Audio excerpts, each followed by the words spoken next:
Okay,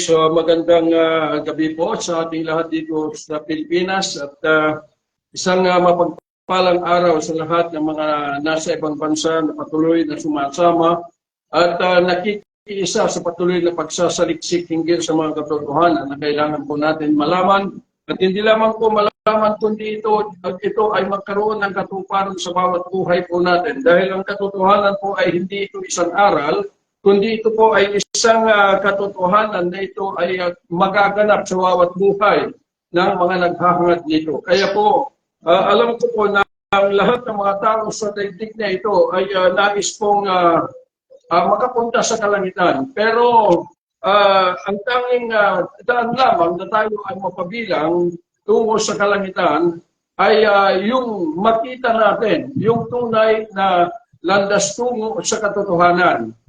Kaya po, ito po ang ating pong pag-aaralan ngayon dahil marami pong naglipana sa daigdig na ito sa dinami-dami ng mga religion na ito ay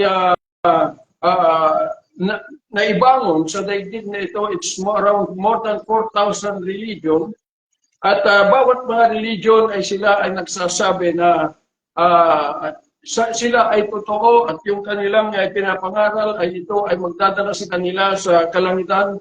Pero kinakailangan po masigurado natin dahil ang katotohanan po ay hindi po ito ay isang aral, kundi ito ay isang kaganapan sa bawat buhay ng bawat isa. Lalo't higit na maibabalik po yung tunay na layunin ng Diyos kung bakit niya nilikang tao at inilagay sa paraiso at yun yung nais ng Diyos na muli ay ma-restore, magkaroon ng restoration ng buong mundo na ito ay pagtagumpayan ng Panginoon na dalhin ang lahat sa kalangitan. Kaya sa oras na ito ay buksan po natin ang ating mga kaisipan at hayaan natin na tayo ay pumailan lang sa lampas ng ating mga limitasyon. Okay, mula sa Matthew chapter 7, verse 13 to 14, hanggang 15, enter ye in at the straight gate, for wide is the gate, and broad is the way that leadeth to destruction, and many there be which go in thereat. Because straight is the gate, and narrow is the way which leadeth unto life, and few there be that find it. Beware of false prophets which come to you in sheep's clothing, but inwardly they are ravening wolves. Father, thank you for this scripture that you have opened on us today. I pray, dear God, to continue, Lord, na alisin lahat ng tabing na ito, Diyos, ay tumatakit sa lahat ng katotohanan na nasa likuran sa kasulatan na ito, Panginoon, Lord God Almighty, upang patuloy na ito'y magbigay sa amin ng tagumpay sa aming paglalakbay. Lord God Almighty, na makamtan po, Panginoon, Lord God, ang iyong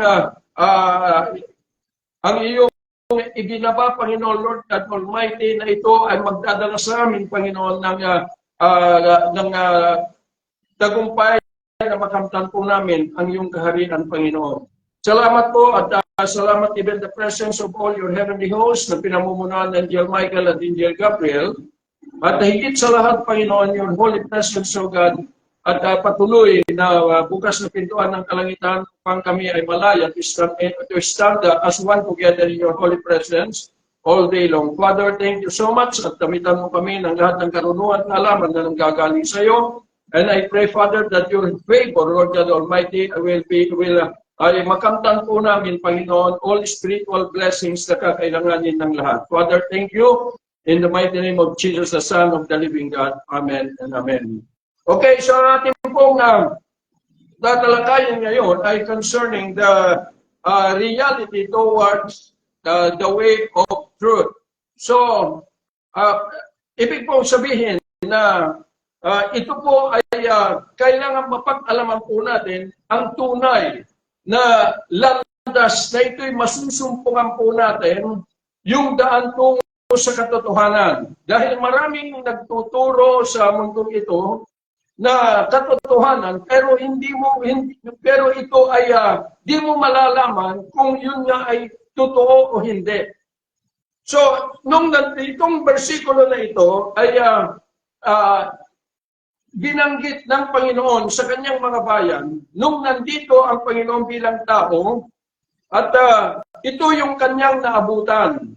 Dahil ang kanyang mga bayan ay mula doon sa nung tumahimik ang Panginoon, nanahimik ang Panginoon nung nagkasala ang kanyang bayan, they transgressed the law na ibinigay ng Diyos kay Moses ay about 400 years bago ang kapanganakan ng Panginoong Hesus. So napakahabang panahon na yon.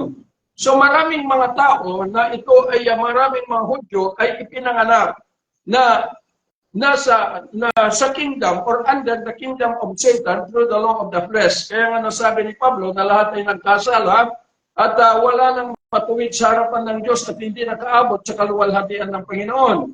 So, kung makikita po natin ay yung scripture or before yung kapanganakan ng Panginoon Hesus ay ang una, itong mga Judaism, religion, na ito kanila pong ini-interpret orally yung pong Mosaic law. At dito, habang ang panahon ay dumadaan, at nung itatag na itong tradition of the elders, ay kanila pong kinolekta. Kasi na itatag yun after na yung Mosaic law or Torah book ay naisulat around 350, more or less 350 before Christian era. So dito, nung nasulat yon ay dito na itinayo ng mga elders yung kanilang tradisyon na ang ginawa ay yung mga scholars na mga Pharisees ay sila po yung nagkolekta. Kinolekta po nila yung mga Mosaic law, mga batas, at kanila pong ininterpret orally. At ito po yung kanilang naging pamantayan at ito po yung nakita at nakagisnan na ng mga Israelitas na ipinanganak after 400 years na nung nagkasala yung kanyang bayan. Kaya nasabi ng Panginoon, nang sabi po niya, enter ye in the gate, in at the straight gate, for wide is the gate, and broad is the way. So, ibig sabihin, merong maluwag na daan, na ito'y napakaluwag, at ito ay maraming maglalakad dito, na ito'y tungo sa walang hanggang kapahamakan.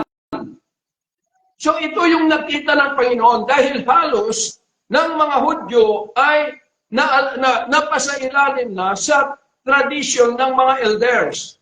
Kaya nung dumating ang Panginoong Hesus dito, ay iilan lang yung kumikilala sa Kanya bilang anak ng Diyos. Kaya po, sabi ng Panginoon, because dahil sabi niya,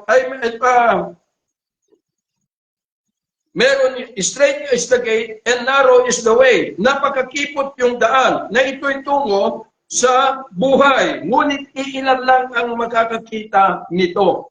So ibig sabihin na ito pong mga Hudyo na ipinanganak after na nag-transgress ang kanyang bayan ng mga Israelitas, they transgress the law, ay hindi na nila, they are already innocent concerning yung mga pangyayari.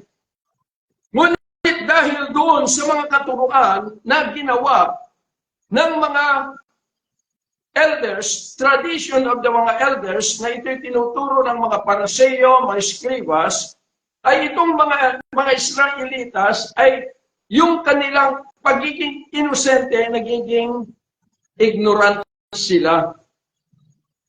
Dahil hindi na nila hinanap, hindi na nila kinatagpo o hinanap the risen Christ or the Messiah.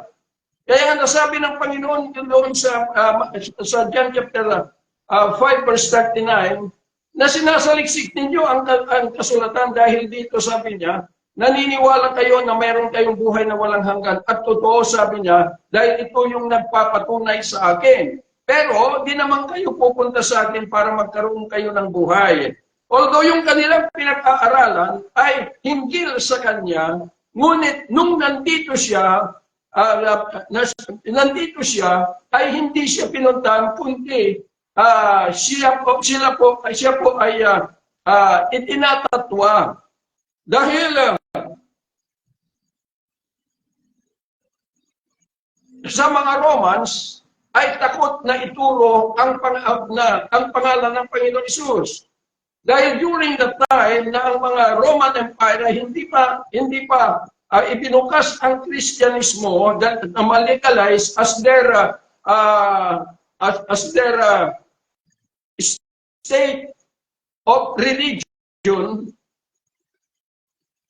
Ang kanilang religion noon ay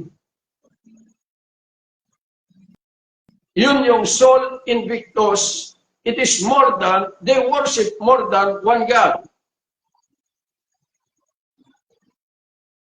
Kaya doon sila naalipin. Kaya kung titingnan po natin, na after the Adam's transgression, dito na po, tayo bilang mga hintil o mga pagans, pagano, ay ipinanganak na tayo under the kingdom of Satan. So yung kapanganakan natin bilang pagano, ay tayo po ay inosente sa lahat ng mga pangyayari. Kaya nga kahit na anong ginagawa ng tao, pumatay ka, magnakaw ka, o ano pa man, walang batas na ito ay sasansala sa iyo o magpaparuso sa iyo dahil walang batas. Maliban nung nagkaroon ng batas na ginawa sa bawat mga bansa, ay dito na sila magkakasala ayon doon sa batas na ibangon, na itayo. Kaya nga, maraming mga tao na nagsasabi, bilang tayo mga Gentile by nature, na nagsasabi na kailangan tayo ay magsisi sa mga kasalanan na ating nagawa at humingi ng tawad sa Panginoon at manampalataya sa Kanya. Alam niyo po, bilang tayo po ay pinanganak under the kingdom of Satan at tayo po ay naging innocence sa lahat ng bagay, naging inosente po tayo, hindi tayo nagkasala sa Diyos. Wala tayong nilabag na batas laban sa Diyos, kaya lang ipinanganak tayo under the kingdom of Satan. Lagi kong sinasabi para mag-activate yung kaisipan natin. Under the kingdom of Satan, through the law of the flesh, na may batas na law of sin and death. Kaya nasa ilalim tayo ng batas ng kasalanan na hindi natin ginusto, kundi tayo'y mga inosente hinggil dito. Kaya nga, nung dumating ang Panginoong Hesus, ibinukas niya yung pintuan ng kalangitan. Dahil sa ating pong pagiging inosente, sa ating pagkalikha o kapanganakan sa daigdig na ito, binigyan tayo ng pagkakataon na makatawid from